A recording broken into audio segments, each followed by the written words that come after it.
Technology has advanced in the industry of architecture and building in a huge way. We used to have to draw things by hand, but now with the advance in the last 30 years, 40 years or so, AutoCAD came into play where we were digitally drawing all of these drawings, but then the advent of building information modeling, which is where we completely model the building in 3D digitally, and each of the objects in the building, whether it's a door or a wall, has information tied to it. So this advance in technology has allowed us to produce construction drawings a lot faster instead of doing by hand. It has helped us lessen the amount of errors. We can detect clash detection early on when we model everything out. We can see where systems, mechanical systems, plumbing systems, electrical systems, we can detect early on where they're going to clash.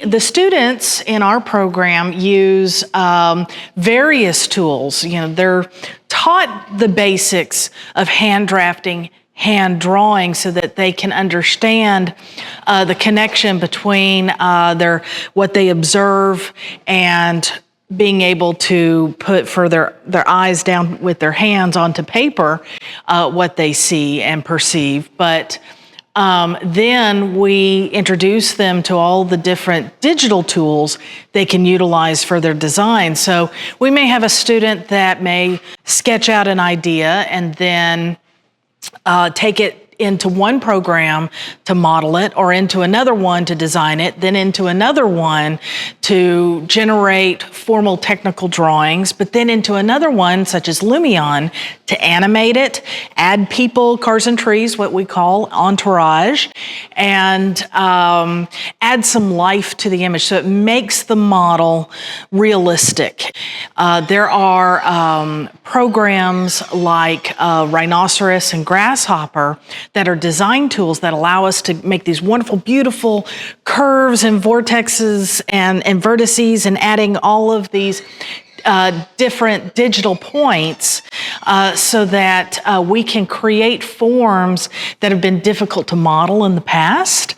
So we use the advancement of the software not only to create our drawings, but also to design.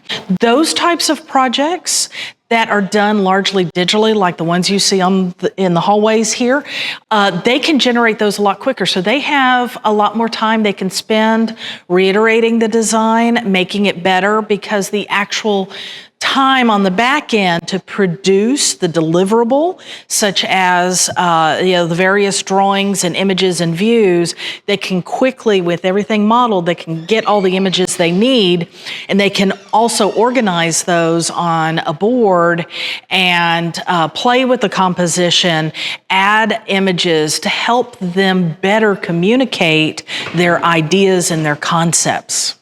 Now, with the onset of AI, we are starting to see more tedious aspects like getting contours to formulate and connect and animate on slopes. And different changes of elevation and grading can be filled in a lot quicker. And there's so many other things. We are just on the cusp of what artificial intelligence can help us do and visualize and model and test certain scenarios and aspects of our designs before they're built, because that's when it gets expensive, is when you have to make a change in something in construction. But if you can do it all digitally ahead of time and get it all figured out ahead of time, then you can get more things figured out, less changes over time, and therefore bringing some of those costs down.